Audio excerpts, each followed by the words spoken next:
Hello Capricorn, Sun, Moon, Rising, and Venus signs. Kamusta kayo? Sana po ay nasa mabuti kayong kalagayan. Welcome back po sa Star Tarot. At kung bago kayo rito, welcome din po kayo. Please subscribe, like, share my videos, and leave me a comment kung nakaresonate kayo. So, first message ninyo, reverence, kindness, and consideration. You know what? Ano talaga Capricorn, walang duda. You know, you are such a very compassionate person. Napakabait mo, you know? Napakabait mo, napaka-loving mo, napaka-supportive, napaka-matulungin mo, 'di ba? You have that generosity energy lagi, no? Na nandiyan sa katawan mo, 'di ba? Sa isip mo, lagi kang nasa pagtulong. You know? Hindi mo pinipigilan ang sarili mo, no? Sa pagtulong. Lagi kang you have a very kind heart, no? You have a very generous heart. Napaka-pure ng inyong intentions din. Kaya din siguro kayo, binibiyayaan din kayo ng divine universe ng iba't ibang maraming mga blessings kasi you really have a very good heart, no? Kaya lang ang iba sa inyo dito baka nandoon kayo ngayon sa negative energy din, no? Ang iba kasi, pero baka, baka feeling ko din dito, baka gusto mo nang kumawala sa energy na to, you know? There could be, obsessions then, na meron kayong nararanasan dito, no? Maaring obsessed kayo sa isang tao, obsessed kayo sa trabaho, obsessed kayo sa shopping, or sa kung anumang sitwasyon. 'Di ba? Yun lang siguro yung parang bisyo ninyo, no, na nahihirapan kayong kumawala. Pero it feels like to me that sa ngayon gusto mo na din baguhin, no, yung sarili mo. Gusto mo na din baguhin yung mundong ginagalawan mo kasi maaaring nare-realize mo na din na nandiyan ka na dyan matagal na pero wala namang masyadong magandang resulta ito sa iyo. 'Di ba?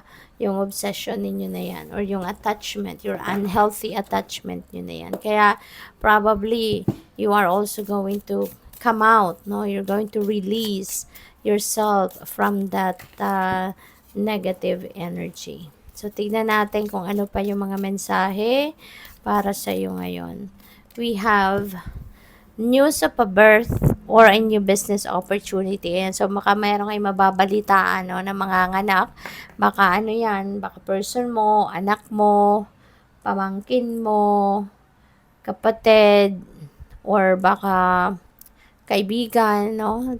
Someone, no, will be giving birth at yan ay mababalitaan mo. Or po pwede rin na mababalitaan mo is an opportunity. Baka merong magbibigay sa iyo ng tip, 'di ba, of an opportunity. Business opportunity specifically. So, we also have muddled and unclear thinking. Naguguluhan din ang iba sa inyo. Maaring related yan dito sa hungry ghost energy.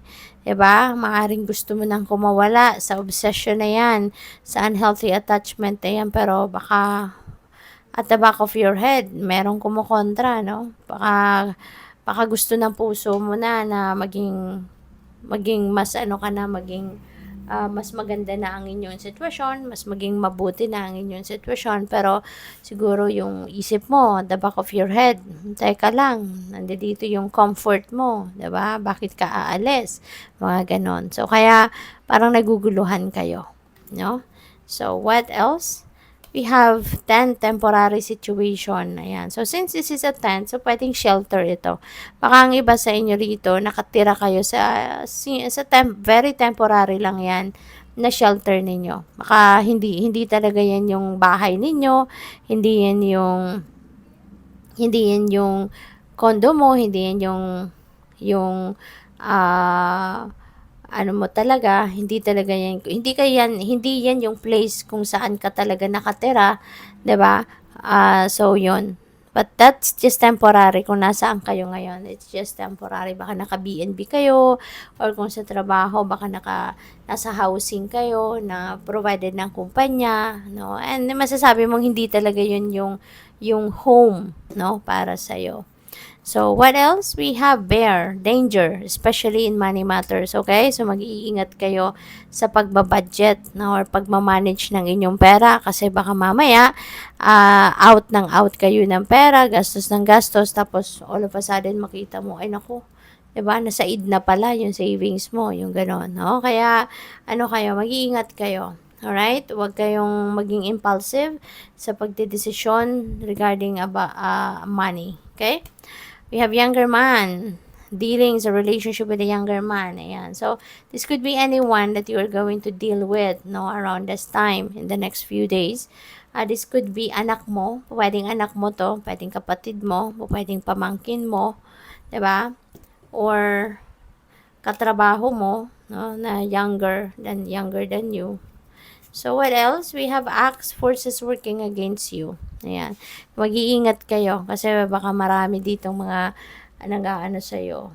Pwedeng mga naiinggit ito sa'yo and they don't like kung anong narating mo. They don't like kung anong mga naging achievement mo sa ngayon. Kaya maaaring nag-uusap-usap sila, sisiraan ka, di ba, gagawa ka ng kwento, or, if you frame up ka, or, ano yun, yung parang sisiraan ka sa boss ninyo, yung mga gano'n, no? So, mag-iingat ka, okay? Be careful and be aware of what you say.